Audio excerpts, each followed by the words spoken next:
Hello, তোমরা কি শুনতে পাচ্ছ? আসসালামু আলাইকুম স্যার। ওয়ালাইকুম আসসালাম। ভালো আছেন স্যার? আছি আলহামদুলিল্লাহ। কি সবকিছু ওকে? জি স্যার। আচ্ছা। জি স্যার, আমাদের পরীক্ষার ডেট তো স্যার সোমবার আর বৃহস্পতিবার। হ্যাঁ, আগামী সপ্তাহে সোমবার এবং বৃহস্পতিবার। স্যার তোমাদের কয়টা সময় নেবেন? এই তোমাদের যে টাইমে ক্লাস নেওয়া হয় ওই টাইমে হলে তাহলে আর কারো শিডিউল চেঞ্জ করা লাগবে না বা কোনো কারোর সাথে ইন্টারাকশন হবে না। এটা ভালো হয় না? জি স্যার। স্যার হুম। আমরা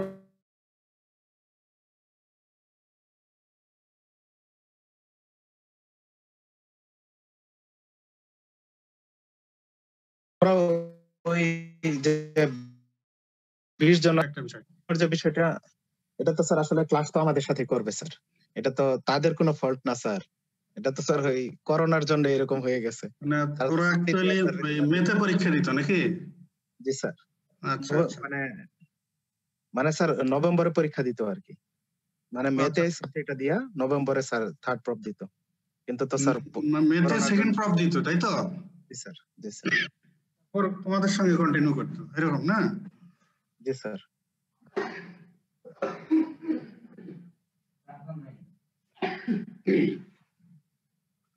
আচ্ছা ঠিক আছে, তাহলে 20 জনই দাও পরীক্ষা। ঠিক স্যার আছে। তাহলে 27 ব্যাচের মানে স্যার হবে না, পরে আর ক্লাস হবে না আমাদের। 27 ব্যাচের স্যার আমাদের তাহলে স্যার মানে ক্লাস কি আর এর পরে হবে স্যার, মানে ফার্স্ট টার্ম শেষ হয়ে গেলে? হ্যাঁ, তোমাদের সামনে পরীক্ষা আছে তো নাকি? জি স্যার। তোমরা যতদিন পর্যন্ত ক্লাস করতে চাও পরীক্ষার আগে, প্রফের আগে, ততদিন তো হবে। আর এরপরেও তো হবে। তোমাদের টার্ম 2 তো পুরোই বাকি। টার্ম 1 না শেষ হচ্ছে? জি স্যার। পুরো বাকি না? তোমাদের শুরু হয়ে যাবে স্যার। টার্ম 2 ক্লাস নিতে হবে। টার্ম 1 এর পরীক্ষা তোমরা তার মানে তোমাদের টার্ম 1 এর পরীক্ষাও নেব।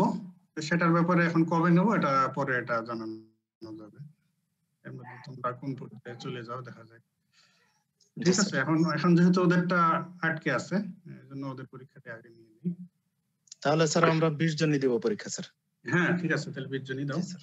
জি স্যার। ওই দুই ফ্র্যাকশনে সোমবার। জি স্যার। সোমবারে তো জি স্যার, বলে 12টায়। দিচ্ছি স্যার। আর বৃহস্পতিবারে তোমরা কয়টায় ক্লাস করো সাধারণত? 12টায় স্যার। 12টায়। তাহলে তো ঠিক আছে, সোমবার 12টা, বৃহস্পতিবার 12টা। জি স্যার। আচ্ছা ঠিক আছে, তাহলে আমরা আজকে ডিসকাশন শুরু করি। জি স্যার। স্যার ড্রাগন ইউটেরাসের ওটা স্যার মানে আপনার স্লাইড থাকলে ওটা দেখাই দিলে ভালো হবে স্যার আজকে। মানে স্যার ম্যাডাম তো ব্যস্ত থাকে বা বিভিন্ন কাজে থাকে। উনি পড়াই দিচ্ছেন তো নাকি? মানে স্যার উনি একদিন পড়াই দিছিল আরকি। হ্যাঁ, মানে আচ্ছা আমি ওটার একটু ডিসকাস করা দরকার মনে করি, সেটা আমি দেখি সময় পেলে আজকে দেখাই দেবো।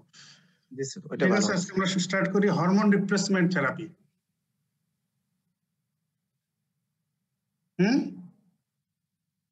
আইটেম তো আর এখন আলাদাভাবে নেওয়ার সুযোগ নেই তোমাদের, আমরা তো ডাইরেক্ট টার্ম পরীক্ষাই নিচ্ছি। আমার তবে 27 ব্যাচ যারা, হ্যাঁ তাদের আইটেম হতে পারে, সেটা পরে দেখা যাবে। স্যার ও 27 বেশি স্যার। ঠিক আছে। আচ্ছা তাহলে হরমোন রিপ্লেসমেন্ট থেরাপি তার মানে হলো এখানে কিছু কিছু কন্ডিশন যেখানে হরমোনের ডেফিসিয়েন্সি হয়ে যায়, তখন হরমোন ডেফিসিয়েন্সির যে সিমটম আর ফিচার্স দেখা যায়, এগুলোকে ম্যানেজ করার জন্য, ট্রিটমেন্ট করার জন্য ওই হরমোনকে রিপ্লেস করতে হয়। This is hormone replacement therapy. Hormone replacement therapy কিন্তু যে কোনো হরমোনের জন্যই হতে পারে। যেমন ডায়াবেটিসের পেশেন্টদের যে ইনসুলিন দেওয়া হয়, এটাও কিন্তু হরমোন রিপ্লেসমেন্ট থেরাপি। হাইপোথাইরয়েডিজমের পেশেন্ট, তাদেরকে থাইরয়েড হরমোন থাইরোক্সিন, লেভোথাইরোক্সিন দেওয়া হয়, এটা hormone replacement therapy. Hypogonadism, male হোক আর ফিমেল হাইপোগোনাডিজম হোক, তাদের যে gonadal hormone, sex hormone deficiency হয়, তো এটাকেও রিপ্লেস করার জন্য ওই হরমোন দেওয়া হয়, এটা হরমোন রিপ্লেসমেন্ট থেরাপি। তবে আমরা আজকে যেটার ব্যাপারে কনসার্ন, যেটা নিয়ে ডিসকাস করবো, এটা হলো post menopausal hormone replacement therapy. Menopause আর পোস্ট মেনোপোজাল উইমেনদের এই ইস্ট্রোজেন প্রোডাকশন এটা কমে যায় বা হয় না তেমন, তখন তাদের ইস্ট্রোজেন ডেফিসিয়েন্সির জন্য যেসব ফিচার্স যে হরমোন রিপ্লেস করতে হয়, this is hormone replacement therapy. আচ্ছা আমরা যাই, what is hormone replacement therapy? Therapeutic use of hormone to reverse or to prevent manifestation of that hormone deficiency. Therapeutic use of hormone to reverse or to prevent manifestations of hormone deficiency. Example, আমি বলে ফেলেছি already, HRT, hormone replacement therapy, that is thyroid hormone replacement therapy for hypothyroidism. HRT for Addison's disease, cortisol deficiency হলে এটাকে বলে Addison's disease, তখন cortisol supplementation করতে হলে এটা হবে হরমোন রিপ্লেসমেন্ট থেরাপি। আবার হাইপোগোনাডিজমের জন্য hormone replacement therapy. And last of all যেটা বলতেছি, যেটা আজকে আমাদের discussion, hormone replacement therapy for post menopausal syndrome. Menopause বুঝো তো? মেনোপজ স্যার মেনস্ট্রুয়াল সাইকেল যখন অফ হয়ে যায়, সিজেশন অফ মেনস্ট্রুয়েশন, ঠিক আছে? এটা একটা এজে গিয়ে অ্যাবাউট 45 ইয়ার্স অর মোর এজে গিয়ে যে কোনো ফিমেলের ফিজিওলজিক্যালি মেনোপজ হয়ে যায়। আবার অনেক সময় ইনডিউসড মেনোপজ হতে পারে, কারো যদি ওভারি সার্জিক্যালি রিমুভ করে দেওয়া হয়, সার্জিক্যাল ডিসেকশন, তারও মেনোপজ হয়ে যাবে, that is induced or surgical menopause. এখন what are the manifestations of post menopausal syndrome? What are the manifestations of postmenopausal syndrome? First of all, vasomotor symptoms. এটাই কিন্তু খুবই common, vasomotor symptoms. Hot flush, sweating, palpitation. Menopausal womenরা প্রায় এই complain করে যে তাদের hot feeling, এবং অনেক আমরা দেখি প্রাইভেট প্র্যাকটিসে অনেক ফিমেল পেশেন্ট এই এজের যাদের মেনোপজ হয়ে গেছে, তারা এসে বলে যে তাদের শরীর থেকে গরম বের হয় এবং শরীরের নিচের অংশ থেকে একেবারে মাথা দিয়ে পুরো উঠে চলে যায়, এরকম কথা বলে। This is actually hot flush, sweating, palpitation, এগুলো হচ্ছে ভ্যাসোমোটর সিম্পটম। এছাড়া ইমোশনাল, এই সবই কিন্তু আসলে ওই হরমোনাল ডেফিসিয়েন্সির জন্য, মেনোপজ হওয়ার কারণে যে তার হরমোন প্রোডাকশন কমে গেছে, এই কারণে আসলে সিম্পটম গুলো। Emotional, anxiety, irritability, insomnia, emotional liability. Genitourinary symptoms, dryness of vagina, dyspareunia, vaginal infection, frequency of micturition, dryness of vagina, dyspareunia, vaginal infection, frequency of micturition. What do you mean by dyspareunia? এটা আমরা painful sexual intercourse. Very good. জানা তাহলে painful sexual intercourse, এই dryness of ভ্যাজাইনার কারণে আসলে dyspareunia হয়, এবং dry ভ্যাজাইনার কারণে রিপিটেড ভ্যাজাইনাল ইনফেকশনও হয়, এবং এর কাছাকাছি তাদের ফ্রিকোয়েন্টলি এই ফ্রিকোয়েন্সি অফ মিক্সচুরেশন হয়। এবারে আমরা আসি management or treatment of post menopausal syndrome. Sir hot ফ্ল্যাশটা একটু আরেকবার sir, hot flash, feeling hot, patient hot feel করে, আর তার হরমোনাল ইমব্যালেন্সের কারণে তার এই হট ফ্লাশ হয়, হট ফিলিং, সে গরম অনুভব করে। অনেকে বলে যে সারা গা জ্বলে যাচ্ছে, গরম গ্যাস বের হয়। তো treatment of postmenopausal syndrome is just hormone replacement therapy. তার হরমোনাল ডেফিসিয়েন্সির জন্যই তো এটা, এই জন্য হরমোন রিপ্লেসমেন্ট করতে হবে। তাহলে use of hormone to reverse or prevent problems due to loss of ovarian hormone secretion after physiological or induced menopause. Physiological or induced menopause এর পরে যে ovarian hormone secretion এটা ফেইলিউর বা লস হয়ে যায়, এই কারণে যে প্রবলেম গুলো হয় এগুলোকে রিভার্স করা বা ম্যানেজ করার জন্যই হরমোন রিপ্লেস করা, হরমোন থেরাপি দেওয়া, এটাই হচ্ছে post menopausal hormone replacement therapy. Hello,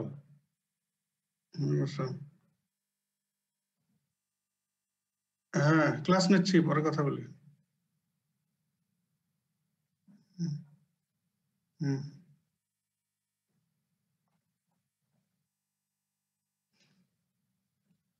তো এই হরমোন রিপ্লেসমেন্ট থেরাপি দেওয়ার কয়েকটা অ্যাপ্রোচ আছে according to patient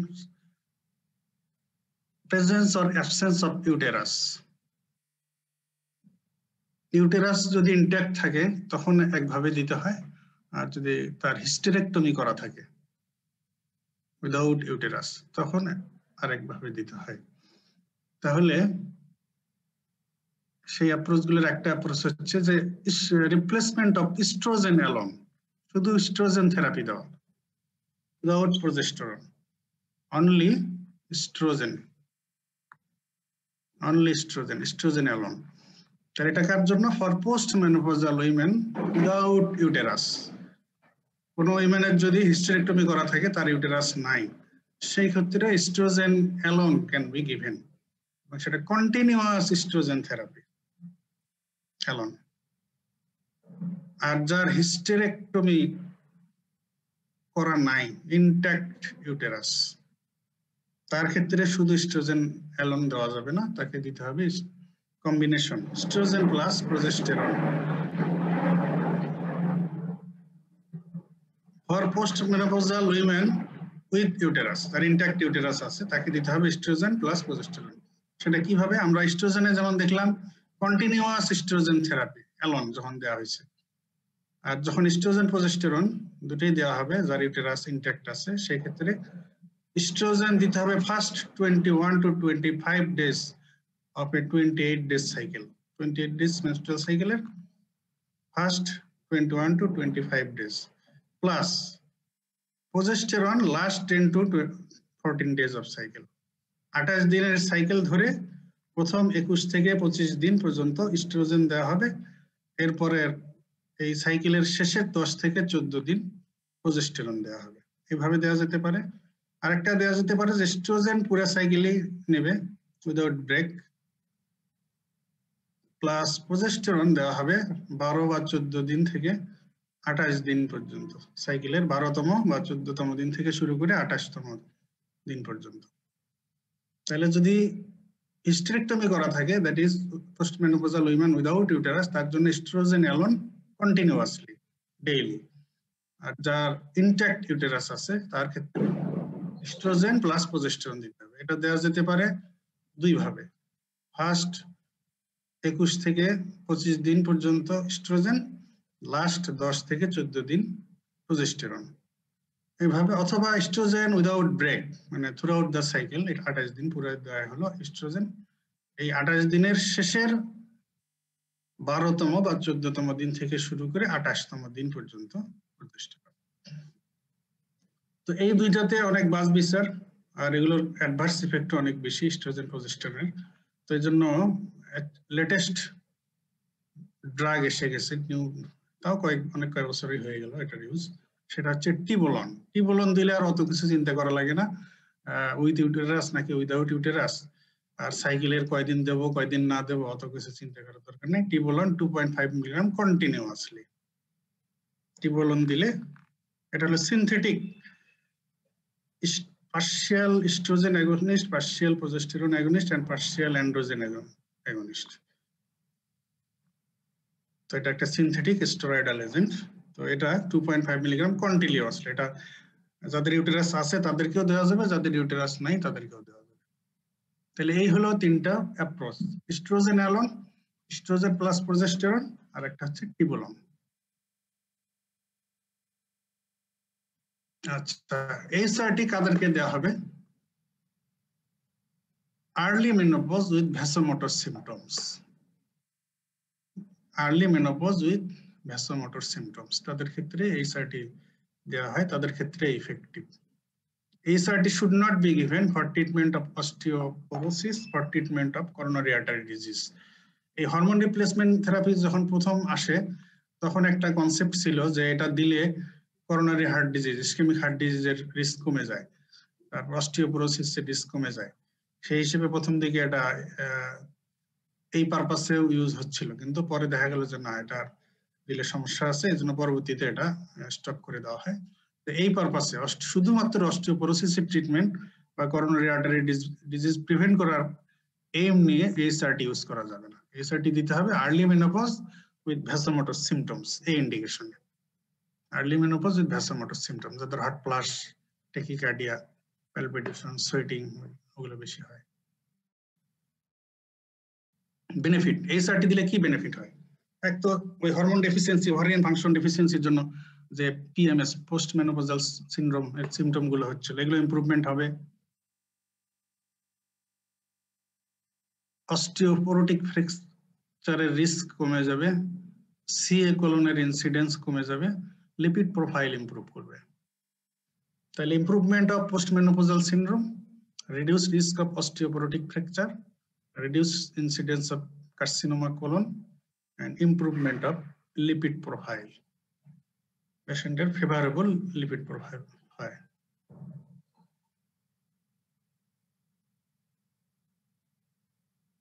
Risk of HRT. HRT আবার কিছু রিস্ক আছে। এস্ট্রোজেন, তোমরা কার্সিনোমা ব্রেস্ট সার্জারিতে পড়ছো কিনা বা প্যাথোলজিতে পড়ার কথা, সার্জারিতে পড়ার কথা। এর একটা রিস্ক, কার্সিনোমা ব্রেস্টের একটা রিস্ক ফ্যাক্টর হচ্ছে এস্ট্রোজেন, মানে oestrogen containing oral contraceptive pill, ওখানেও কিন্তু এটা আছে। এখানে যেহেতু এস্ট্রোজেন দিয়ে রিপ্লেস করা হয় যে ক্ষেত্রে, there is increased risk of carcinoma breast, increased risk of cardiovascular disease, pulmonary embolism, coronary artery disease, stroke, এগুলোর রিস্ক বেড়ে যায়। তাহলে কার্সিনোমা ব্রেস্ট এন্ড কার্ডিওভাস্কুলার ডিজিজের রিস্ক বেড়ে যায়। রিস্ক অফ HRT, এই যে রিস্ক গুলো এগুলো মিনিমাইজ করা যেতে পারে যদি আমরা HRT স্টার্ট করি immediately after menopause, and if HRT is given for the first 7 years only. HRT যদি দিতেই থাকি বছরের পর বছর, বছরের পর বছর দিতে থাকি, তাহলে এগুলো রিস্ক বেশি। এজন্য immediately after menopause HRT start করা হবে, only first 7 years, মেনোপজের পরে only first 7 years HRT দেওয়া হবে, তাহলে এই রিস্ক গুলো রিডাকশন করা সম্ভব, মিনিমাইজ করা সম্ভব। What are the additional drugs that are used as supplementary drug for treatment of vasomotor flush? এই যে পোস্ট মেনোপজাল সিনড্রোমের মেইন সিম্পটমই আমরা বলতেছি vasomotor flush, hot flush। তো এখানে আমরা এই হরমোন রিপ্লেসমেন্ট থেরাপি এটাই তো মেইন ট্রিটমেন্ট বললাম। এছাড়া এই আর some other drugs that are also beneficial to manage hot flush, তার মধ্যে ক্লোনিডিন। ক্লোনিডিনটা কোন গ্রুপের ড্রাগ বলতে পারবে? Alpha agonist sir. আলফা কত স্যার? আলফা 1 না alpha 1 sir. No, alpha 2 agonist. এটা কাজ করে কোথায়? Centrally sir. Methyldopa clonidine. Very good, methyldopa clonidine centrally acting adrenergic agonist, vasomotor সেন্টারের কাজ করে ক্লোনিডিন। এছাড়া ক্লোনাজিপাম, এটা হচ্ছে বেনজোডায়াজিপিন গ্রুপের ড্রাগ, আর SSRI selective serotonin reuptake inhibitor, এরাও কিছুটা এই ভাসোমোটর ফ্লাশ, হট ফ্লাশের ম্যানেজমেন্টে হেল্পফুল। তাহলে মেইন হচ্ছে hormone replacement therapy, either oestrogen or oestrogen plus progesterone or tibolone, এগুলো আমরা বললাম। এছাড়া clonidine, clonazepam, SSRI। Now question, why estrogen alone is not given as hormone replacement therapy in postmenopausal women with intact uterus? আমরা বললাম যে যার uterus intact তাকে oestrogen alone HRT হিসেবে দেওয়া যাবে না, এস্ট্রোজেন প্লাস প্রজেস্টেরন দিতে হবে। কেন বলতে পারবে?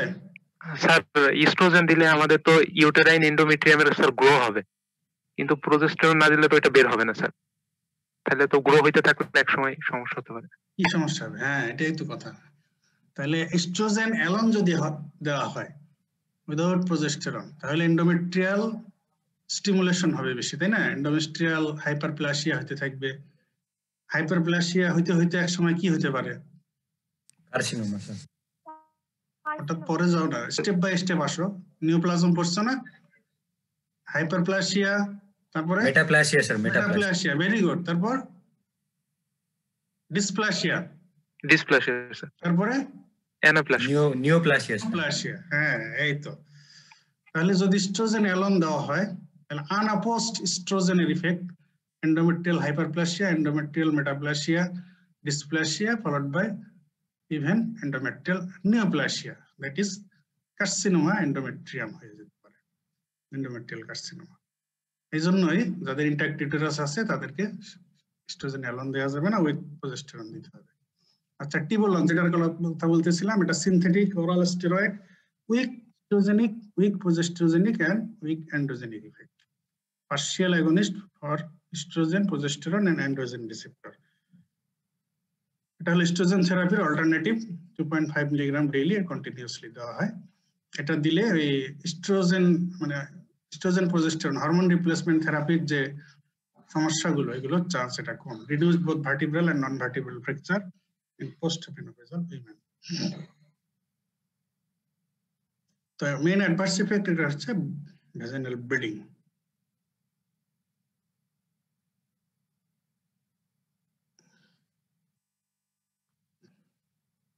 তাহলে আমাদের in short hormone replacement therapy শেষ।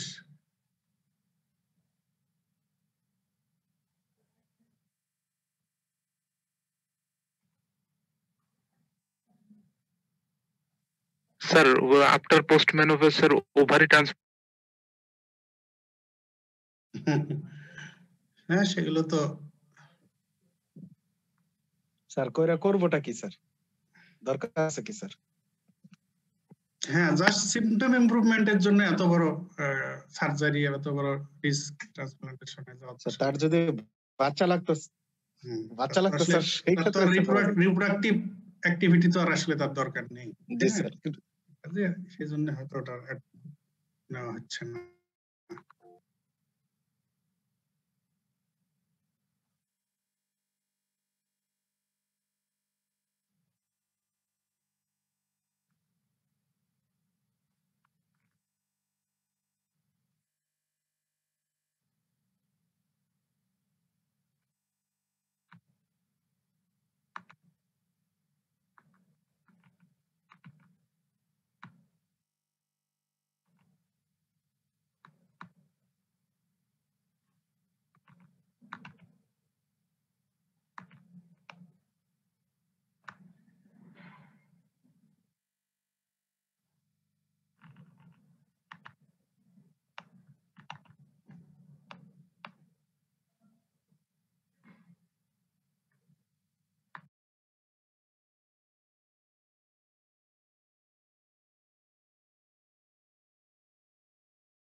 আচ্ছা,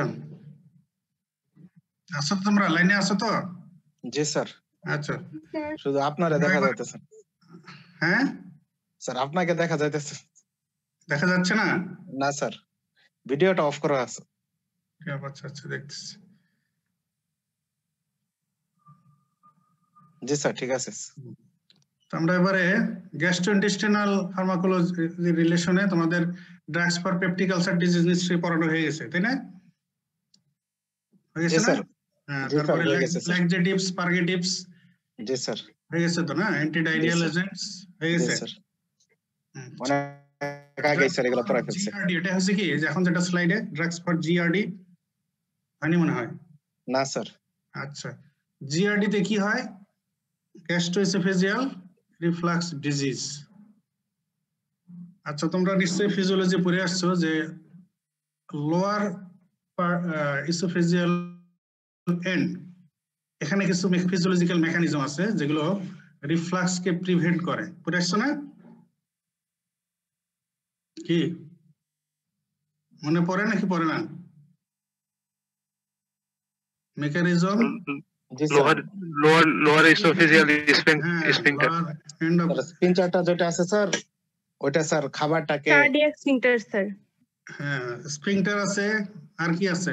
অনেকগুলো ফ্যাক্টর আছে স্যার। এখানকার মিউকাস মেমব্রেন আলাদা স্টোমাকের সাথে।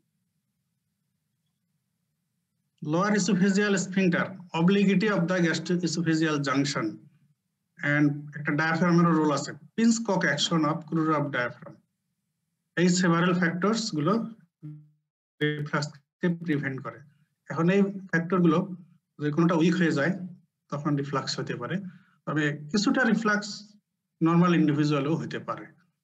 তো যদি reduced tone of lower oesophageal sphincter, reduced gastric emptying, delayed clearance of esophageal content, এগুলো ফ্যাক্টর রিফ্লাক্স প্রিডিসপোজ করে। যাই হোক, clinical features of GERD. Most common clinical presentation of GERD is heartburn. এছাড়া acid reflux or regurgitation, often atypical chest pain. এজন্য maximum আমাদের দেশে যেসব patient বুক জ্বালা পেট জ্বালা বলে, এটা কিন্তু আসলে জিআরডির পেশেন্ট। আমরা অনেক সময় মনে করি এরা মনে হয় পেপটিক আলসার ডিজিজের পেশেন্ট, কিন্তু সবাই কিন্তু পেপটিক আলসার ডিজিজ পেশেন্ট নয়, ম্যাক্সিমামই তারা জিআরডির patient. Heartburn or regurgitation, acid reflux, often atypical chest pain. তো যাই হোক, what are the drugs that are used to treat GERD? Just symptomatic রিলিফের জন্য ইমিডিয়েটলি ইফেক্টিভ ড্রাগ হচ্ছে অ্যান্টাসিড, অ্যালজিনেট। এগুলো দিলে ইমিডিয়েটলি হার্টবার্ন রিলিভ হয়। এখন কিন্তু এই অ্যান্টাসিড আর অ্যালজিনেট ইন কম্বিনেশন ফর্মুলেশন পাওয়া যায়, সেম ফর্মুলেশনের মধ্যে দুটো কম্বিনেশন আছে। এছাড়া হিস্টামিন 2 রিসেপ্টর ব্লকার, H2 ব্লকারস, নাম কি? H2 ব্লকারস এর নাম জানো? Drugs for peptic ulcer disease পড়ছো তো, বলো। Sir histamine blocker sir, ranitidine, famotidine, এগুলো। Ranitidine, famotidine. এখন এই কিছু 1-1.5 বছর আগে তো আবার এই যে একটা প্রবলেমের কারণে রেনিটিডিন এখন মার্কেট থেকে উঠে গেছে। জি স্যার। যদিও রেনিটিডিন মলিকুলের মধ্যে কোনো সমস্যা নয়, কিন্তু এই যে তোমরা জেনারেল ফার্মাকোলজি পড়ে আসছো না, একটা ড্রাগ ফর্মুলেশনে শুধু কি অ্যাক্টিভ ইনগ্রেডিয়েন্ট থাকে, আরো কিছু থাকে না, সেটাকে কি বলে? এক্সিপিয়েন্ট। যে প্রবলেমটা পাওয়া গেছে সেটা হচ্ছে এক্সিপিয়েন্টের মধ্যে, কিন্তু পাবলিক লেভেলে এটার ব্যাপারে এত ভয় চলে এসছে, এই কারণে এটা মার্কেট থেকে উইথড্র হয়ে গেছে রেনিটিডিন। তাহলে H2 ব্লকার, রেনিটিডিন, ফ্যামোটিডিন। এখন ফ্যামোটিডিন আবার এখন মার্কেটে বেশি চলতেছে ওই গ্রুপের মধ্যে। তো ঠিক আছে, পিপিআইস, প্রোটন পাম্প ইনহিবিটরস, কি নাম? এন্ডোপ্রাজল, esomeprazole, omeprazole, lansoprazole, dexlansoprazole. Very good. Omeprazole, esomeprazole, lansoprazole, lansoprazole, dexlansoprazole. ঠিক আছে। প্রোটন পাম্প ইনহিবিটরস মানে অ্যাসিড সিক্রেশন ইনহিবিশনের জন্য মোস্ট ইফেক্টিভ ড্রাগ হচ্ছে প্রোটন পাম্প ইনহিবিটরস। এছাড়া another additional group that is prokinetic agents. Prokinetic agents. What do you mean by prokinetic agent? এটা মুভমেন্টের সাথে related sir. এটা মানে কি করে? মুভমেন্ট বাড়ায় না কমায়? বাড়ায় sir. Drugs or agents that promote J-tract motility, এদেরকে বলা হয় prokinetic agent। এদের অনেক গ্রুপ আছে, দেখি পরের স্লাইডে থাকতে পারে। সবচেয়ে বেশি এই জিআরডি ট্রিটমেন্টে এই গ্রুপের মধ্যে ডমপেরিডন ইউজ হয়। ডমপেরিডন কিন্তু খুব ইউজ হয়। Metoclopramide, domperidone, metoclopramide. তাহলে জিআরডি ট্রিটমেন্ট ইউজ করার মতো ড্রাগ কি কি আছে? Antacid, alginate, H2 blockers, proton pump inhibitors, and prokinetic agents. Among the prokinetic agents, domperidone mostly used. এছাড়া মেটোক্লোপ্রামাইড। আচ্ছা, এবারে আসি ওই প্রোকাইনেটিক এজেন্টস। এটা কিন্তু অনেক সময় তোমাদের রিটেনে আসে, ভাইবে ধরা হয় প্রোকাইনেটিক এজেন্ট। তো প্রোকাইনেটিক এজেন্ট বলে আমরা এই পরীক্ষার সময় অনেক সময় দেখি স্টুডেন্টরা শুধু ওই ডমপেরিডন, মেটোক্লোপ্রামাইড এতটুকু বলেই শেষ, কিন্তু আরো বেশ কয়েকটা গ্রুপ আছে প্রোকাইনেটিক, অ্যাটলিস্ট আমাদের নাম কয়টা মনে রাখতে হবে। তাহলে এজেন্টস আর drugs that stimulate GI tract motility are known as prokinetic agents. অবশ্যই ফার্স্ট গ্রুপ হচ্ছে D2 রিসেপ্টর অ্যান্টাগনিস্টস। এই ডমপেরিডন এই গ্রুপের মধ্যেই পড়ে, D2 রিসেপ্টর অ্যান্টাগনিস্ট। কোলিনোমাইমেটিক্স, কোন কোলিনোমাইমেটিক্স ড্রাগও প্রোকাইনেটিক এজেন্ট হিসেবে কাজ করে, কারণ কোলিনের যে অ্যাক্টিভিটি বাড়া মানে তো যে ট্র্যাক্ট মোটিলিটি বাড়া। Chloride channel activator, macrolide, 5-HT4 agonists, guanyl cyclase C agonist. তাহলে D2 receptor antagonist, cholinomimetic drugs, chloride channel activator, macrolide, 5-HT4 agonists and guanyl cyclase C agonists. এগুলো হলো গ্রুপ। তাহলে 6টা গ্রুপ কিন্তু এখানে। তাহলে প্রোকাইনেটিক এজেন্টের মধ্যে 6টা গ্রুপ আছে কিন্তু। এবার এগুলোর এক্সাম্পল আমরা দেখি। এই যে D2 receptor antagonist, প্রথমে যে বললাম, এর মধ্যে আছে ডমপেরিডন, মেটোক্লোপ্রামাইড, ওই জিআরডি ট্রিটমেন্টে যেটা ইউজ হয়, H2 blocker, proton pump inhibitor, এগুলোর সঙ্গে ডমপেরিডন ইউজ হয়। তাহলে D2 receptor antagonist domperidone, metoclopramide. Cholinomimetic drugs, neostigmine. Neostigmine মনে পড়ে? জি sir. Sir reversible enzyme inhibitor. Reversible কোন enzyme? Anticholinesterase sir. Sir anticholinesterase. Anticholinesterase, very good, reversible anticholinesterase. আচ্ছা, এটা মেইনলি ইউজ হয় কোথায় বলো দেখি? যে অ্যানাস্থেসিয়াতে। অ্যানাস্থেসিয়ার রিলেশনে কোন পারপাসে বলো? স্যার অ্যাট্রোপিনের অ্যাকশন রিভার্সাল করে। অ্যাট্রোপিনের অ্যাকশন, ওই যে মাসল রিল্যাক্সেন্টের অ্যাকশনকে ওভার করার জন্য, ঠিক আছে, যখন মানে রিকভারি ফেজে, যখন অ্যানাস্থেসিয়া থেকে recovery. Very good, myasthenia gravis is another indication. Okay, chloride channel activator, lubiprostone. Chloride channel activator, lubiprostone. Macrolide, macrolide কিন্তু একটা অ্যান্টিবায়োটিকের গ্রুপ। এটার মধ্যে ইরাইথ্রোমাইসিন, ক্লেরিথ্রোমাইসিন, অ্যাজিথ্রোমাইসিন এসব আছে। এই গ্রুপের মধ্যে ইরাইথ্রোমাইসিনের এই প্রোকাইনেটিক অ্যাক্টিভিটি আছে। 5-HT4 agonist, cisapride, prucalopride, tegaserod. 5-HT4 agonist, cisapride, prucalopride, tegaserod. Guanyl cyclase C agonist, linaclotide. Guanyl cyclase C agonist, linaclotide. তাহলে মোস্ট ইম্পর্টেন্ট প্রোকাইনেটিক এজেন্টস হচ্ছে D2 receptor antagonist, domperidone, metoclopramide. এরপরে others এর মধ্যে cholinomimetic হিসেবে neostigmine, chloride channel activator lubiprostone, macrolide, erythromycin. 5-HT4 agonist, cisapride, prucalopride, tegaserod, and guanyl cyclase C agonist, linaclotide. তো এগুলোর আবার আসলে এক একটা গ্রুপের এক এক ক্ষেত্রে একটু প্রেফারেন্স আছে ইউজের ক্ষেত্রে। যেমন আমরা বললাম জিআরডির ক্ষেত্রে D2 রিসেপ্টর অ্যান্টাগনিস্ট। এছাড়া এই ডমপেরিডন, মেটোক্লোপ্রামাইড এগুলো কিন্তু অ্যান্টিইমিটিক ড্রাগ হিসেবে ইউজ হয়। তাহলে জিআরডির ক্ষেত্রে D2 অ্যান্টাগনিস্ট, ডমপেরিডন, মেটোক্লোপ্রামাইড। সিআইবিএস, আচ্ছা আইবিএস এর ডিসকাশন পরে আছে। সিতে এখানে আমরা বলতেছি constipation predominant IBS.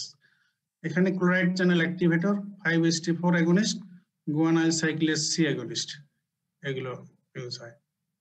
R chronic pseudo obstruction of large gut, Ogilvie's syndrome, এখানে আবার কোলিনোমাইমেটিক নিউস্টিকবিন এটা ইউজ করা যেতে পারে। ঠিক আছে, তাহলে আচ্ছা এবারে আমরা, আচ্ছা এটা আবার দেখো, তাহলে domperidone, metoclopramide, that is D2 receptor antagonist, এদের মেইন ইউজ হচ্ছে জিআরডি। এছাড়া এখানে যদি স্লাইডে দেয়া নেই, এটা মনে রাখো যে D2 antagonist, that is domperidone, metoclopramide, এগুলো অ্যান্টি এমিটিক ড্রাগ হিসেবেও ইউজ হয় ভমিটিং ম্যানেজ করার জন্য। আর কনস্টিপেশন প্রিডোমিনেন্ট আইবিএস এ ক্লোরাইড চ্যানেল অ্যাক্টিভেটর যেটা বলা হলো লুবিপ্রোস্টন, IBST4 অ্যাগনিস্ট এক্সাম্পল দেওয়া হয়েছে সিসাপ্রাইড, প্রোক্যালোপ্রাইড এন্ড টেগাসেরর, আর guanyl cyclase C agonist linaclotide. এবার IBS irritable bowel syndrome. IBS সম্পর্কে তোমাদের আইডিয়া আছে? এই তো আছে স্যার। বলো দেখি কি রকম স্যার মানে এটা পেটের সমস্যা স্যার, এটা কনস্টিপেশন প্রিডমিনেন্ট হতে পারে, ডায়রিয়া প্রিডমিনেন্ট হতে পারে, তো সারতে চাই না স্যার। এটাতে যে ট্রাক্টে বা বাওয়েলে গাটে কি সমস্যা থাকে ভিতরে?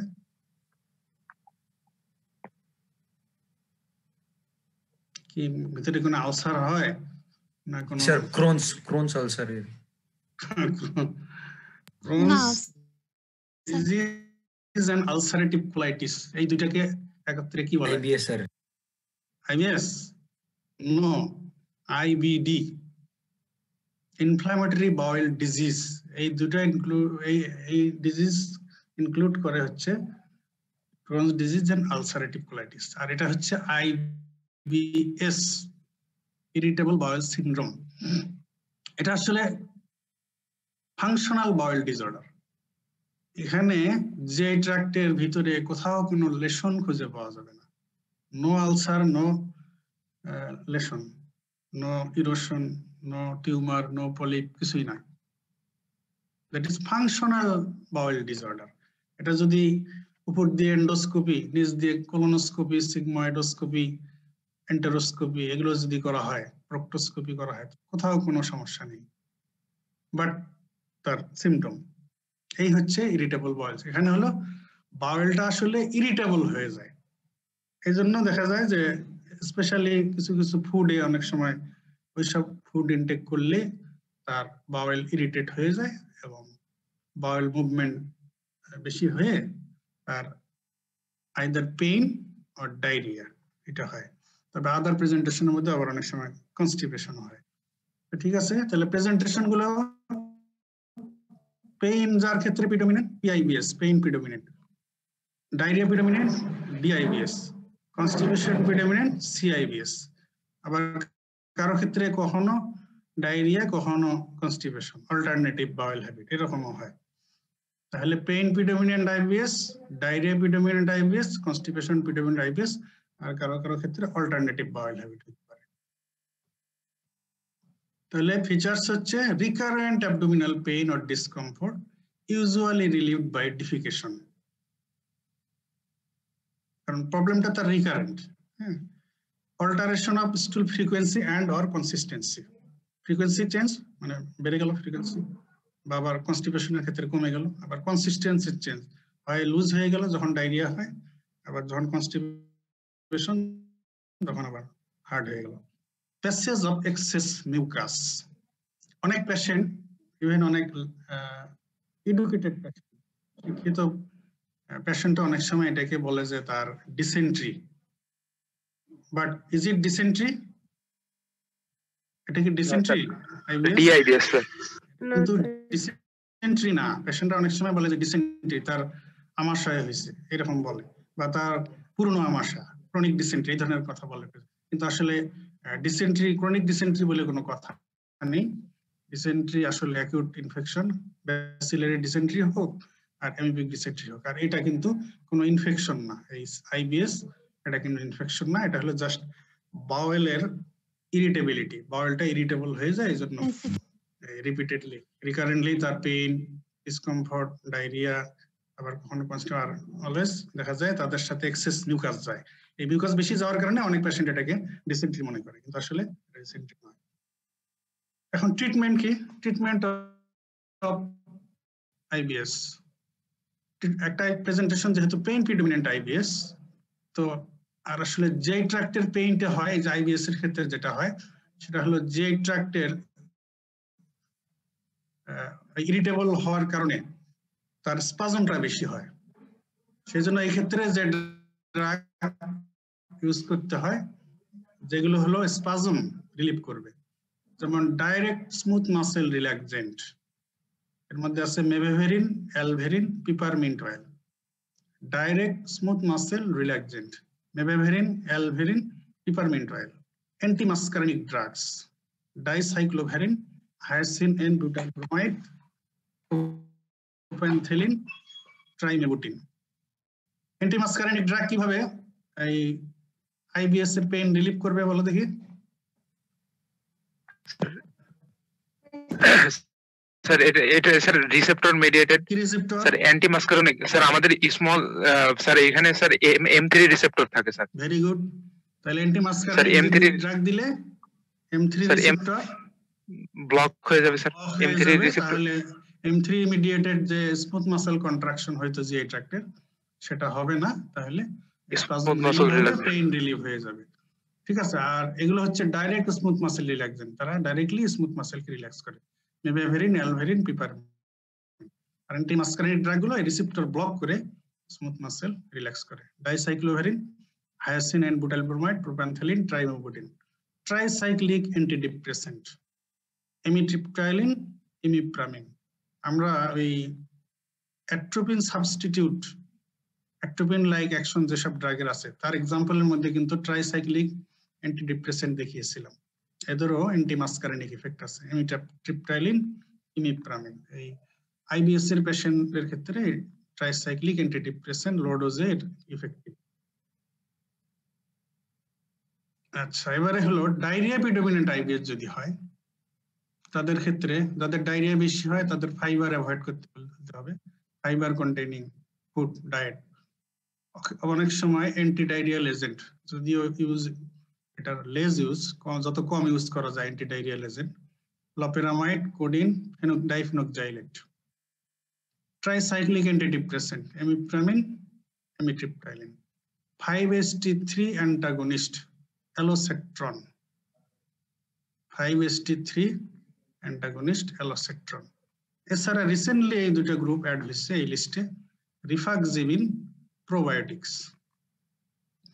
তাহলে diarrhoea predominant IBS treatment, avoid prince of fibres, often antidiarrhoeal agent use করা, ট্রাইসাইক্লিক অ্যান্টিডিপ্রেসেন্ট, এমিট্রিপটাইলিন আর imipramine, 5-HT3 antagonist, অ্যালোসেট্রন।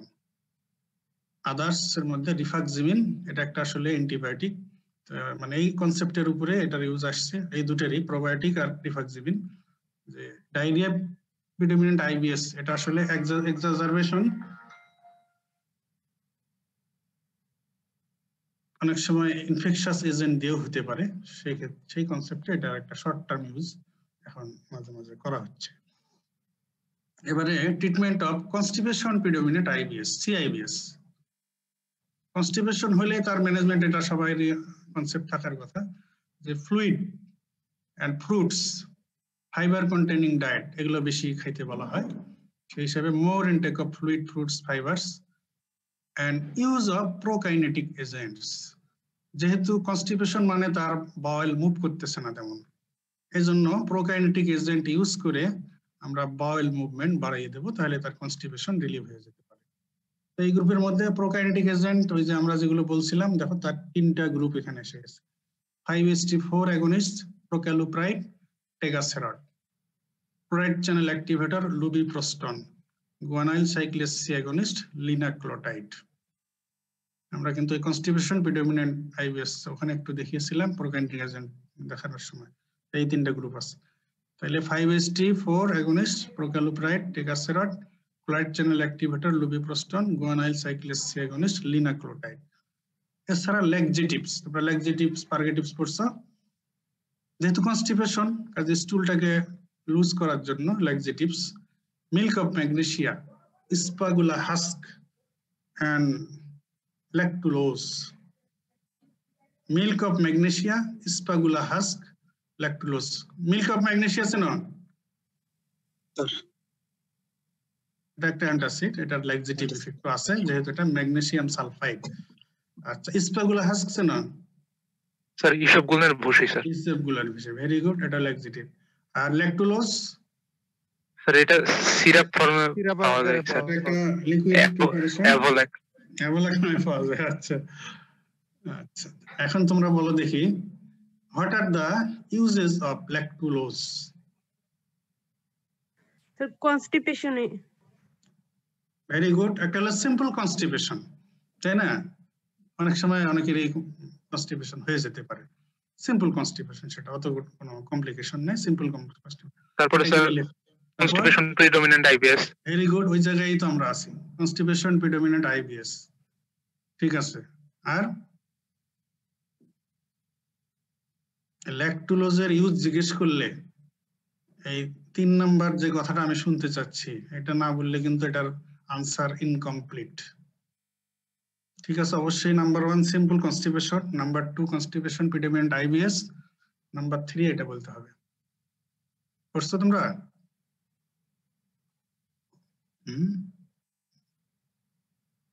Hepatic encephalopathy করছো কি? হ্যাঁ, No, তাহলে sir. এটা মনে রাখো, এটা মনে রাখো যে ল্যাকটুলোজের ইউজ 3টা মনে রাখো। Number 1 simple constipation, number 2 constipation predominant IBS, number 3 hepatic encephalopathy. এটা কিন্তু তোমাদের হেপাটিক এনকেফালোপ্যাথিতে ল্যাকটুলোজের রোল কি, এটা তোমাদের রিটেনে আসতে পারে, কিন্তু ভাইবাতেও ধরা হয়। Role of lactulose in hepatic encephalopathy. Hepatic এনকেফালোপ্যাথির যে সব প্রিসিপিটেটিং ফ্যাক্টর আছে তার মধ্যে কনস্টিপেশনও একটা। এই জন্য কিন্তু দেখবে যে হেপাটিক এনকেফালোপ্যাথির পেশেন্টদের রুটিনলি এই ল্যাকটুলোজ দেওয়া হয় যাতে তার কনস্টিপেশন না থাকে। আর এদেরকে এই ল্যাকটুলোজ দিলে অনেক বেনিফিট। সেটা হলো যে বাওয়েল থেকে যে ইউরিয়া অ্যামোনিয়া প্রডিউসিং ব্যাকটেরিয়া বাওয়েলে কিছু থাকে, সেগুলোকে সাপ্রেস করে, যার ফলে আর ফার্দার অ্যামোনিয়া প্রোডাকশন হয় না। আর অ্যামোনিয়া যত বেশি প্রোডাকশন হবে তত তো হেপাটিক এনকেফালোপ্যাথি আরো অ্যাগ্রাভেট করবে, কারণ অ্যামোনিয়াটাই হলো অ্যামোনিয়া ইনটক্সিকেশন করেছে না বায়োকেমিস্ট্রিতে। ওই হেপাটিক এনকেফালোপ্যাথি হয় তো অ্যামোনিয়া ইনটক্সিকেশনের জন্যই। তাই জন্য ল্যাকটুলোজ দিলে ওই বাওয়েল থেকে ওই ব্যাকটেরিয়াগুলো ক্লিয়ার হয়ে যায়, আবার সাপ্রেস হয়ে যায়। আর যেহেতু ল্যাকজেটিভ ইফেক্ট, তো স্টুলের সঙ্গে ব্যাকটেরিয়াগুলো বের হয়ে যায়, আর এটা ডাইরেক্টলি সাপ্রেসিভ ইফেক্টও আছে। সব মিলিয়ে সে হেপাটিক এনকেফালোপ্যাথিতে হেল্পফুল রোল প্লে করে। তাহলে এটা তোমরা পড়ে নেবে, এটা কিন্তু বইতে সুন্দর করে দেওয়া আছে, role of lactulose in hepatic encephalopathy. আচ্ছা, এবারে আইবিডি, এই যে যেটা তোমরা কনফিউজ করতেছিল, এটা কনফিউজ, একটা হলো আইবিএস আর একটা হলো আইবিডি। আইবিএস হচ্ছে no organic lesion in GI tract, ওটাতে কোনো অর্গানিক লেশনই থাকে না, ফাংশনাল বাউল ডিসঅর্ডার। আর ইনফ্লামেটরি বাউল ডিজিজ নামেই বোঝা যাচ্ছে এটা inflammatory condition, inflammatory bowel disease IBD. It includes 2 diseases, Crohn's disease and ulcerative colitis. Crohn's disease can affect any part of GI tract from mouth to anus, যে কোনো জায়গায় এটার involvement হতে পারে, এফেক্ট হতে পারে। But ulcerative colitis affects only large gut. Ulcerative colitis affects only large gut. তো এই দুইটা ডিজিজ এর আসলে ক্লিনিক্যাল ফিচার এগুলো ওভারল্যাপ করে। দেখা যায় দুটাতেই abdominal pain, diarrhoea, abdominal distension এগুলো হয়। এবং অনেক সময় দেখা যায় ক্রনিক্যালি একটা পেশেন্ট ডায়রিয়াতে সাফার করতেছে, পরে এক সময় ডায়াগনোসিস হয় যে তার আইবিডি। এটা ক্রনিক ডিজিজ হতে পারে, আলসারেটিভ কোলাইটিস হতে পারে। দুইটার প্যাথোজেনেসিস ডিফারেন্ট, তবে দুটাই যেহেতু ইনফ্লামেটরি, তো দুইটারই ট্রিটমেন্টে যে ড্রাগগুলো ইউজ হয় অনেকগুলোই কমন সেম। তো এর মধ্যে একটা কোশ্চেন ক্লিনিক্যালি অনেক সময় তোমরা পড়বে, জানবে, সেটা হলো যে কোনটার ম্যালিগন্যান্ট পটেনশিয়াল আছে। ইউজুয়ালি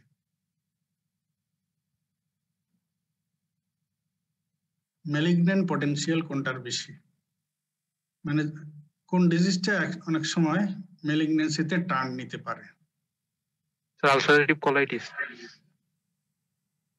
আলসারেটিভ কোলাইটিস, আলসারেটিভ কোলাইটিসের ম্যালিগন্যান্ট পটেনশিয়াল থাকে।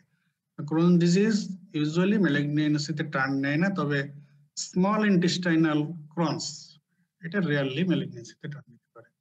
এগুলো chronically abdominal pain, chronic diarrhoea, relapse এগুলো হতে হতে এইসব পেশেন্টের কিন্তু ম্যালনিউট্রিশনের ফিচার ডেভেলপ করে। ম্যালনিউট্রিশনের জন্য আবার দেখা যাবে যে অ্যানিমিয়া, আদার নিউট্রিয়েন্ট ডেফিসিয়েন্সির জন্য, প্রোটিন এনার্জি ম্যালনিউট্রিশনের জন্য পেশেন্ট ওয়েট লস হয়ে অনেক ধরনের কমপ্লিকেশন হয়ে যেতে পারে। তো তো যাই হোক, তোমরা এটা ক্লিনিক্যালি আরো গ্যাস্ট্রোএন্টারোলজিতে আরো ডিটেইলস পড়বে, সার্জারিতেও এটা পড়ানো হয়, প্যাথোলজিতে প্যাথোলজির পাঠটুকু পড়ানো হয়। আমরা এখন চলে যাই এই ডিজিজের ড্রাগস কি কি ইউজ হবে সেই হিসাবে। Drugs used for treatment of IBD, inflammatory bowel disease. Inflammatory bowel ডিজিজের জন্য বহুকাল থেকে যে গ্রুপটা সবচেয়ে বেশি ইউজ হয়ে আসছে সেটা হলো অ্যামাইনোস্যালিসাইলেটস, 5-aminosalicylate acid, 5-aminosalicylate acid, 5-ASA, aminosalicylase. Next group, steroids, corticosteroids. Next, immunosuppressive drugs. Next, anti-tumor necrosis factor alpha, monoclonal antibody. Next, anti-integrin. Next, যখন exacerbation হয় তখন শর্ট টাইম অ্যান্টিবায়োটিক ইউজ করা হয়। ইন্টিগ্রিন কি জিনিস?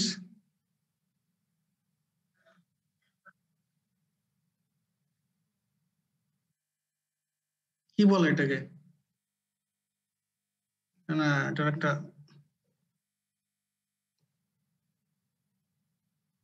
অ্যাডিশন মলিকুল, তাই না? মনে আছে? প্যাথোলজি মনে পড়ে? অ্যাডিশন মলিকুল বলে, ঠিক আছে। তাহলে aminosalicylates, corticosteroids, immunosuppressives, anti tumour necrosis factor alpha monoclonal antibody, anti integrin. ওই ইন্টিগ্রিনের এগেইনস্টে যেহেতু ইনফ্লামেশন, এই জন্য ওই অ্যাডিশন মলিকুল এগেইনস্টে অ্যান্টিবডি দিলে অ্যাডিশন হবে না, অ্যান্টি ইনফ্লামেটরি ইফেক্ট হবে। এছাড়া অ্যান্টিবায়োটিক্স। এবার এগুলোর এক্সাম্পলে আসি। অ্যামাইনোস্যালিসাইলেটস এর মধ্যে sulfasalazine, mesalazine, olsalazine, বেলসালাজাইড। Sulfasalazine, mesalazine, olsalazine, বেলসালাজাইড, এগুলো হচ্ছে অ্যামাইনোস্যালিসাইলেটস। কর্টিকোস্টেরয়েডস এর মধ্যে prednisolone, budesonide, hydrocortisone, prednisolone, budesonide, hydrocortisone. Immunosuppressives এর মধ্যে azathioprine, cyclosporin, methotrexate. immunosuppressive, azathioprine, cyclosporin, methotrexate. Anti-tumor necrosis factor alpha antibody, monoclonal antibody. Infliximab, adalimumab, and certolizumab. Infliximab, adalimumab, certolizumab. তোমাদেরকে বলেছি যে monoclonal antibody গুলো শেষে map লাগানো থাকে, mab. এই দেখো, infliximab, adalimumab, certolizumab. Anti integrin, natalizumab, anti integrin, natalizumab. আর অ্যান্টিবায়োটিক্স এর মধ্যে এটা সাধারণত এক্সাজারবেশনের সময় ইউজ হয়, সিপ্রোফ্লক্সাসিন, মেট্রোনিডাজল। তাহলে 5-aminosalicylate, sulphasalazine, mesalazine, olsalazine, balsalazide. Steroids, prednisolone, budesonide, hydrocortisone. Immunosuppressive, azathioprine, cyclosporin, methotrexate. Anti tumour necrosis factor alpha, monoclonal antibody. Infliximab, adalimumab, certolizumab. Anti integrin, natalizumab. Antibiotics, ciprofloxacin, metronidazole.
আচ্ছা, আমরা drugs acting on uterus, আমরা লাইনে আছো? জি sir.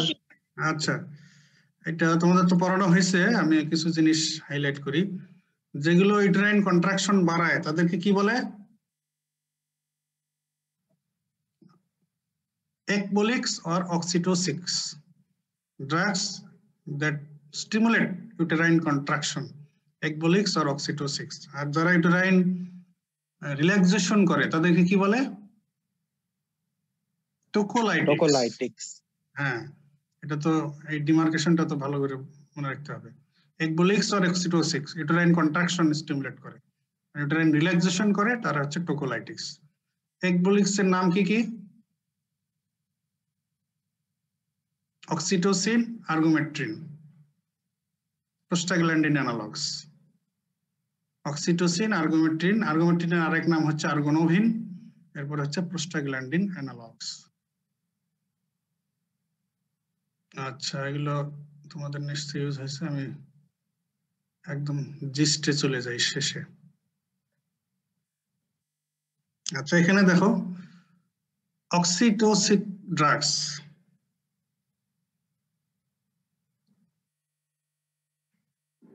যেসব drug একবলিক activity show করে, oxytocin, আর্গোমেট্রিন আর prostaglandin, এগুলোর comparative discussion এখানে দেওয়া আছে। তো অক্সিটোসিন হচ্ছে একটা হরমোন, তাই না? Paraventricular and supraoptic nucleus of posterior pituitary থেকে এটা রিলিজ হয়। তো এটা ড্রাগ হিসেবে প্রিপেয়ার করা হয়েছে, ফর্মুলেট করা হয়েছে। আর আর্গোমেট্রিন হচ্ছে ক্লাভিসেপস পারপুরিয়া নামক ফাঙ্গাস থেকে, আর্গোট ফাঙ্গাস, এটা থেকে পাওয়া যায়। আর প্রোস্টাগ্ল্যান্ডিন তো হচ্ছে অ্যারাকিডোনিক অ্যাসিড মেটাবোলাইট। তো কেমিক্যালি অক্সিটোসিন হচ্ছে অক্টাপেপটাইড, আর্গোমেট্রিন হচ্ছে আর্গোট অ্যালকালয়েড, আর প্রোস্টাগ্ল্যান্ডিন হচ্ছে ইকোসানাইড। এখন এগুলোর মোড অফ অ্যাকশনের মধ্যে অক্সিটোসিন তো একটা ফিজিওলজিক্যাল হরমোন। ফিজিওলজিক্যালি এই অক্সিটোসিনের ইফেক্টটা কি রকম ইউটেরাস এন্ড সার্ভিক্সের উপরে, বলো দেখি। ফিজিওলজি থেকে যা পড়ে এসছো বলো। স্যার ইউটেরাইন কন্ট্রাকশন করায় আর সার্ভিক্সের রিল্যাক্সেশন করায় ডিউরিং লেবার। Very good. আর এই কন্ট্রাকশনের ক্রাইটেরিয়াটা কি রকম? কন্টিনিউয়াস নাকি ইন্টারমিটেন্ট? ইন্টারমিটেন্ট। কন্ট্রাকশন যে করতেই থাকে তা কিন্তু না, কন্ট্রাকশন করে আবার কিন্তু রিল্যাক্সেশন হয়, আবার কন্ট্রাক্ট করে। এই জন্য তোমরা কোনো যদি লেবারের পেশেন্ট, ডেলিভারির টাইমে কোনো পেশেন্টের কাছে থেকে থাকো, দেখবে যে পেশেন্ট যে ব্যথায় চিৎকার দেয়, যখন ব্যথা ওঠে চিৎকার দিচ্ছে, যখন আবার এই কন্ট্রাকশন নাই, রিল্যাক্সেশন হয়, তখন কিন্তু আবার পেশেন্ট চুপ করে থাকে। এটা কিন্তু অবজার্ভ করলে দেখবে। তার মানে হলো এস্ট্রোজেন এটা produce uterine contraction resembling physiological pattern, that is with intermittent relaxation, মাঝখানে মাঝখানে রিল্যাক্স হচ্ছে। বাট আর্গোমেট্রিনের অ্যাকশনটা হচ্ছে faster contraction superimposed on tonic contraction with no intermittent relaxation. তো আর্গোমেট্রিন দিলে এটা যে কন্ট্রাকশন করবে, এটা কন্ট্রাকশনের উপর কন্ট্রাকশন করতেই থাকবে, এটা কোনো ইউটেরাসকে রিল্যাক্স করার সুযোগ দিবে না। তো অক্সিটোসিন আর আর্গোমেট্রিন এদের দুজনেরই ইফেক্ট, বেশি ইফেক্ট হলো শেষের দিকে, মানে প্রেগন্যান্সির লাস্ট পার্টের দিকে বেশি ইফেক্ট, প্রথম দিকে এটার ইফেক্ট তেমন নাই। বাট প্রোস্টাগ্ল্যান্ডিন এটার যে ইউটেরাইন কন্ট্রাকশনের ইফেক্ট, এটা through out the pregnancy.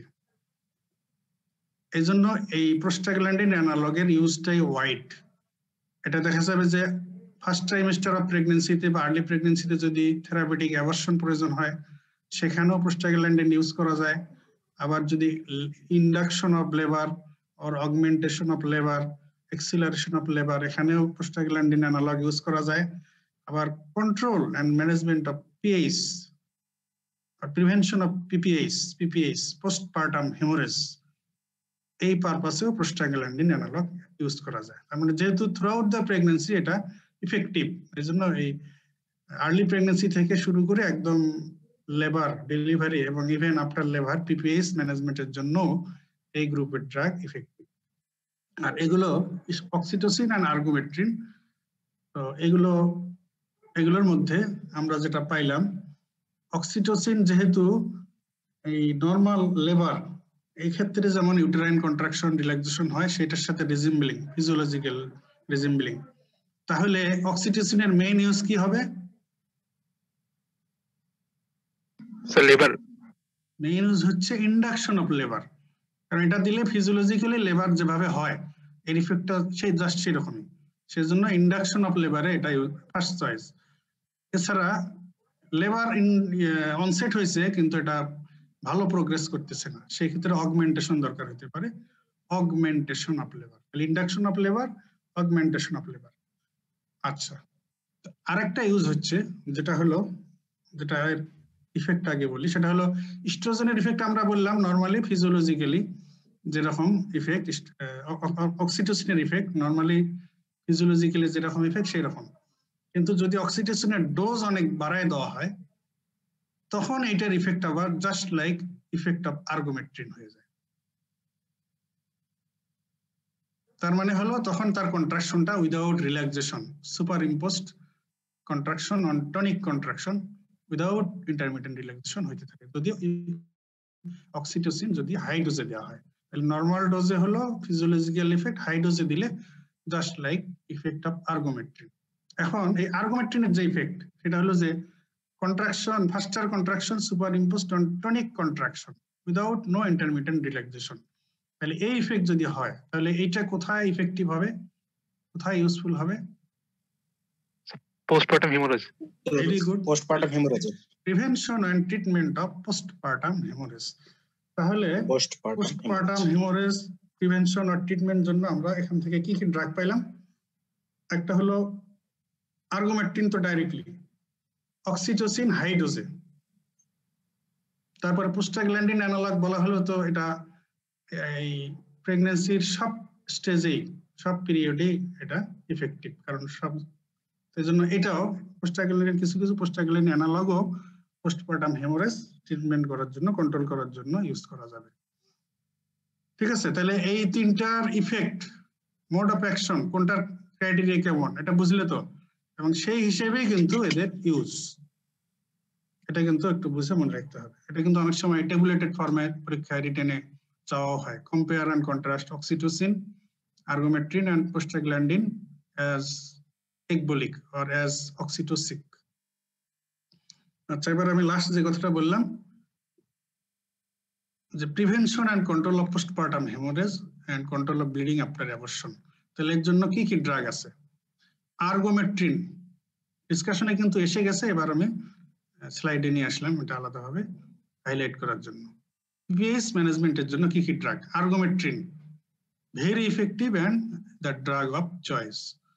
Oxytocin, ওই যে বললাম যে হাই ডোজ অক্সিটোসিন দিলে এটাও একদম টনিক কন্ট্রাকশন করে, কাজে এটাও পিপিএস ম্যানেজ করতে পারবে। আর পরের দুটো হচ্ছে ওই last group, prostaglandin analogue, misoprostol, prostaglandin E1 analogue আর কার্বোপ্রস্ট, এটা হচ্ছে methyl analogue of prostaglandin F2 alpha. তবে এটা হচ্ছে last resort of treatment of postpartum haemorrhage. এটা অনেক সময় পরীক্ষায় জিজ্ঞেস করা হয় যে রিফ্র্যাক্টরি পিপিএস এর ম্যানেজমেন্টে কি কি ড্রাগ ইউজ করা হবে। রিফ্র্যাক্টরি পিপিএস মানে যখন আসলে পিপিএস এর পেশেন্ট সাসপেক্ট করলে বা ডায়াগনোসিস করলে ফার্স্ট ড্রাগ আর্গোমেট্রিন, অক্সিটোসিন, মিসোপ্রোস্টল এগুলো দিয়েই দিতে হবে। তো এগুলো দিয়েও যখন কন্ট্রোল করা যাবে না তখন অ্যাড করতে হবে কার্বোপ্রস্ট। রিফ্র্যাক্টরি পিপিএস, যে PPS refractory to ergometrine and oxytocin due to uterine atony, ওগুলো দেওয়া হয়েছে তারপর কন্ট্রোল করা যাচ্ছে না, তখন carboprost, prostaglandin F2 alpha analogue. তাহলে স্যার এই চারটাই দিতে হবে? যদি রিফ্র্যাক্টরি হয় এই তিনটা দিয়ে ট্রাই করতে হবে। এই তিনটা তো রুটিনলি দেওয়া হয় পিপিএস ম্যানেজমেন্টের জন্য, এই তিনটা রুটিনলি দেওয়া হয়, আর্গোমেট্রিন, অক্সিটোসিন, মিসোপ্রোস্টল। এগুলো দিয়েও যদি কন্ট্রোল করা না যায় তখন ওর সঙ্গে অ্যাড করতে হবে কার্বোপ্রস্ট। ওকে, আচ্ছা স্যার সবগুলাই তো ইউটেরাইন কন্ট্রাকশন করতে, তাহলে স্যার মানে আর্লি ফার্স্ট ট্রাইমেস্টারে স্যার অ্যাবর্টিফিশিয়েন্ট ড্রাগ হিসেবে শুধু মিসোপ্রোস্টল ইউজ করি কিসের জন্য? ওই আর্গোমেট্রিন, অক্সিটোসিন এগুলা ইউজ করা হয় না? অ্যাবর্শনের জন্য তো শুধু মিসোপ্রস্টল ইউজ করা হয় তা না, কিন্তু প্রয়োজনে এগুলোও করা হয়, অক্সিটোসিন ইউজ করা হয়, আদার প্রোস্টাগ্ল্যান্ডিন ইউজ করা হয়। তবে মিসোপ্রস্টলটা এটা হলো পার রেক্টালি এন্ড পার ভ্যাজাইনালি দেওয়া যায়। এটার ইউজটা simple, just simple abortion induction করার জন্য। কিন্তু যদি যে ক্ষেত্রে থেরাপিউটিক অ্যাবর্শন করার জন্য মানে অনেক ক্ষেত্রে পাওয়ারফুল অ্যাবর্টিফিশিয়েন্ট লাগলে এই অক্সিটোসিনও দেওয়া হয়, প্রয়োজনে আর্গোমেট্রিনও কিন্তু অনেক সময় দেওয়া হয়। ঠিক আছে, এখন বলো তাহলে ইন্ডাকশন অফ লেবারের জন্য ড্রাগ অফ চয়েস কোনটা?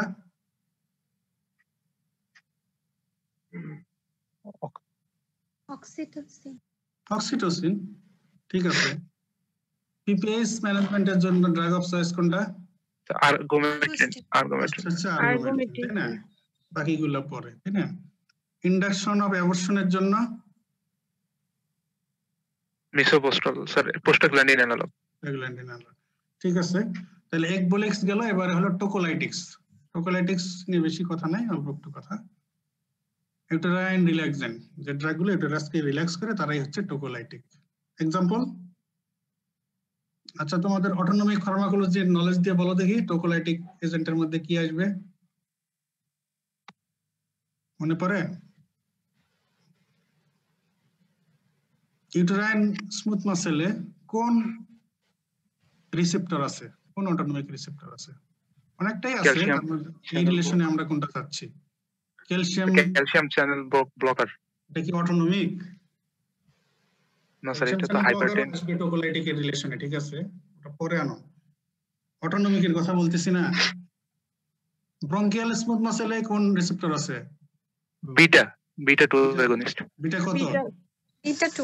Beta 2 sir. বিটা 2 রিসেপ্টরের আদার সাইটস কোথায় কোথায়? স্যার এটা আমাদের স্কেলিটাল মাসলে আছে স্যার, লাংসের ব্রঙ্কিয়াল স্মুথ মাসলে আছে। ব্রঙ্কিয়াল মাসল তো হলোই, স্কেলিটাল মাসল আমাদের স্কেলিটাল মাসলে আছে স্যার। আর কোথায় আছে? তারপরে আমাদের স্যার আমাদের স্যার ইয়ারওয়ে। এই জায়গায় এসে এই কোশ্চেন করলাম, তারপরে বলতে পারতেছো না? ইউটেরাইন স্মুথ মাসলে আছে না? তাহলে ইউটেরাইন স্মুথ মাসলে বিটা 2 রিসেপ্টর আছে। তাহলে এমনিতে ইউটেরাসে স্যার আলফা 1 ও পড়ছিলাম, বললাম তো অনেক রিসেপ্টরই আছে, কিন্তু আমরা ইউটেরাইন রিল্যাক্সেন্ট ইফেক্ট চাচ্ছি। ব্রঙ্কিয়াল স্মুথ মাসেলে যে বিটা 2 আছে, এটা স্টিমুলেশন ইফেক্ট কি? ব্রঙ্কোডাইলেশন, মানে ব্রঙ্কিয়াল স্মুথ মাসেল রিল্যাক্স হয়ে ব্রঙ্কোডাইলেশন করে। তাহলে ইউটেরাইন স্মুথ মাসেলেও বিটা 2 রিসেপ্টর আছে। তো এই বিটা 2 অ্যাগনিস্ট যদি ইউজ করা হয়, তাহলে এই ইউটেরাইন স্মুথ মাসেলের বিটা 2 ইফেক্ট হচ্ছে ইউটেরাইন রিল্যাক্সেশন। ঠিক আছে, তাহলে দেখো ইউটেরাইন রিল্যাক্সেন্ট আর টোকোলাইটিক্স এর নাম্বার 1 গ্রুপ হচ্ছে বিটা 2 অ্যাগনিস্টস। এরপরে প্রোস্টাগ্ল্যান্ডিন ইনহিবিটরস, এনএসআইডি আর কি, অ্যাসপিরিন, ইন্ডোমিথাসিন। এরপরে যে বললে একজন ক্যালসিয়াম চ্যানেল ব্লকার, ঠিক আছে, nifedipine, magnesium sulphate, ethanol and atosiban, এটা হচ্ছে অক্সিটোসিন অ্যানালগ। অক্সিটোসিন যেহেতু একবোলিক ইফেক্ট, ইউটেরাইন কন্ট্রাকশন করে, তো এর অ্যানালগ ইউজ করে ওই অক্সিটোসিনের রিসেপ্টর ব্লক করে দিলে তখন ইউটেরাইন রিল্যাক্সেশন হয়ে যায়। এই গ্রুপের ড্রাগের নাম হচ্ছে অ্যাটোসিবান। তাহলে beta 2 agonists, prostaglandin inhibitor, indomethacin, aspirin, calcium channel blocker nifedipine, magnesium sulphate, ethanol, atosiban, oxytocin analogue. শেষ করি, অ্যাটোসিবান আর অক্সিটোসিন অ্যানালগ।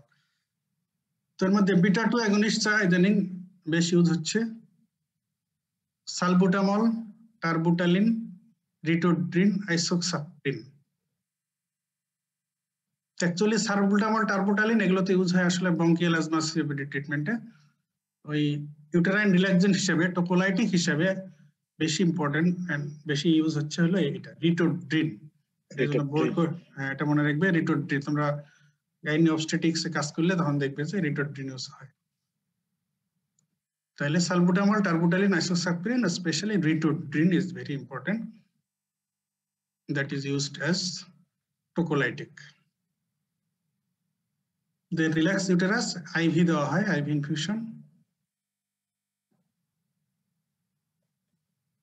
আচ্ছা, এটা তো তাহলে কখন টোকোলাইটিক এজেন্ট ইউজ করার দরকার হবে আমাদের? প্রিমেচিউর লেবার সহজে সহজ। প্রিমেচিউর লেবার মানে এখনো বেবি ম্যাচিউর হয়নি, তো লেবার পেইন স্টার্ট হয়ে গেছে। এখন তো বেবি যদি ম্যাচিউর না হয় তাহলে তার ডেলিভারি পরে তার নানান প্রবলেম, ইভেন সার্ভাইভ করা প্রবলেম হয়। তো সেজন্য আমাদের টার্গেট থাকবে যদি আমরা লেবারটাকে একটু ডিলে করাইতে পারি, তাহলে বেবিটা ম্যাচিউর হয়ে গেলে তাহলে সব ভালো। সেই জন্য টু ইনহিবিট প্রিমেচিউর লেবার, এই হচ্ছে এটার ইউজ। এখন বলো, তোমাদের তো স্টেরয়েডের ক্লাসও হয়ে গেছে তাই না? জি স্যার। স্টেরয়েডের ক্লাসও হয়ে গেছে না? গ্লুকোকর্টিকয়েডস। হ্যাঁ, গ্লুকোকর্টিকয়েডস। এখন বলো এই রিলেশনে আমি ওই কথাটাও বলে ফেলি, যেহেতু ওটার ক্লাস আমি নিইনি। সেটা হলো যে এই যেমন আমরা লেবারকে ডিলে করার জন্য এই টোকোলাইটিক এজেন্ট ইউজ করতে পারি। এখন যে ফিটাস যে এখন কারো যদি লেবার আর্লি অনসেট হয়ে যায়, প্রিম্যাচিউর লেবার অনসেট হয়ে গেছে, এখন আমরা চাইবো যে বেবিটাকে যদি ম্যাচিউর করে আমরা ডেলিভারি করাইতে পারি। এই পারপাসে কোনো ড্রাগের ইউজ আছে? কোনো ড্রাগ ইউজ করা হয়? Drugs that is used for fetal lung maturation. Corticosteroid কোনটা? কর্টিকোস্টেরয়েড অনেকগুলো আছে, এই পারপাসে কোনটা ইউজ হয়? গ্লুকোকর্টিকয়েড তো অনেকগুলোই, প্রেডনিসোলন, মিথাইল প্রেডনিসোলন, ডেক্সামিথাসোন, বিটামিথাসোন, গ্লুকোকর্টিকন, হাইড্রোকর্টিসন, সবই তো ডেক্সামিথাসোন মনে হইতেছে। ঠিক আছে, এই পারপাসে for fetal lung maturation steroid use করা হয়। তো এখানে আসলে বইপত্রে লেখা আছে ইনজেকশন বেটামিথাসন ইউজ করার কথা, 2টা ডোজ। প্রথমে একটা ডোজ দেওয়া হয়, এরপরে 12 ঘন্টা বা 18 ঘন্টা পরে আরেকটা ডোজ দেওয়া হয় ইনজেকশন, ওই মাদারকে, প্রেগনেন্ট লেডিকে দেওয়া হয়। তো দিলে মনে করা হয় যে এটা এই ড্রাগ ম্যাটার্নাল বডি থেকে ফিটাসের বডিতে গিয়ে ফিটাল লাং ম্যাচুরেশনকে এটা এনহ্যান্স করবে। এই পারপাসে ইউজ হয় হলো করার কথা বেটামিথাসন, বইপত্রে তাই লেখা আছে। But in our country betamethasone injection is not available. তো ইমিডিয়েট অল্টারনেটিভ বেটামিথাসনের কাছাকাছি যে স্টেরয়েডটা সেটা হচ্ছে ডেক্সামিথাসন, এই জন্য অল্টারনেটিভ হিসেবে ডেক্সামিথাসন ইউজ করা হয়। ঠিক আছে, তাহলে এখানে কিন্তু এই লিঙ্কে আমি দুটো কথা বললাম, একটা হলো টোকোলাইটিক এজেন্ট হিসেবে রিটোড্রিন বা এই জাতীয় ড্রাগ বা টোকোলাইটিক যেসব ড্রাগ এরা ইউজ করা হয় হলো to delay labour or to inhibit premature labour. আর এই ক্ষেত্রে ফিটাল লাং ম্যাচুরেশনের জন্য প্রয়োজন হলে স্টেরয়েড ইনজেকশন ইউজ করা হয়, বেটামিথাসন, আর in case of inavailability of betamethasone, dexamethasone injection. Okay, thank you very much. আমার মনে হয় টার্ম 1 এর আইটেম ডিসকাশন তোমাদের শেষ নাকি? জি স্যার। আর কোনটা বাকি আছে বলো, তোমরা বলো। যদি বাকি থাকে তাহলে কালকের ক্লাসে সেটা নেওয়া যাবে, কালকে নেওয়া যাবে। এখন পড়লে স্যার এগুলো ওভারল্যাপিং হবে স্যার। হ্যাঁ, ওভারল্যাপিং করা হবে স্যার, হবে তাই তো? ক্লাস হবে স্যার। আচ্ছা আচ্ছা আচ্ছা, তোমরা ওই অ্যান্টিডায়াবেটিক ড্রাগস এর oral antidiabetic drugs, parenteral antidiabetic drugs এগুলো সব আলাদা আলাদা পড়ছো তো না?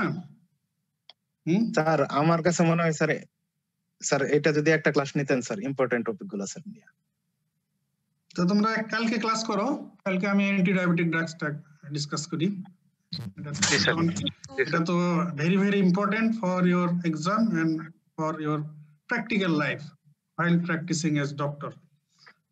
ডায়াবেটিস এর পেশেন্ট তো আমাদের অনেক অনেক বেশি এখন, আমার মনে হয়। এবং ডায়াবেটিস ম্যানেজমেন্টের জন্য যেসব ড্রাগ, এখন অনেক নতুন নতুন ড্রাগও আসছে এবং অনেক কিছু কনসেপ্ট কিন্তু এখন চেঞ্জ হয়েছে। আগে যা ছিল এখন কিন্তু কিছু কনসেপচুয়াল চেঞ্জও হয়েছে। তো তাহলে কালকে ক্লাসটা করো তোমরা। জি স্যার, অ্যান্টিডায়াবেটিক ড্রাগ ক্লাস। জি স্যার, অ্যান্টিডায়াবেটিক। ঠিক আছে, ওই 11:30টায় তোমরা জয়েন করো।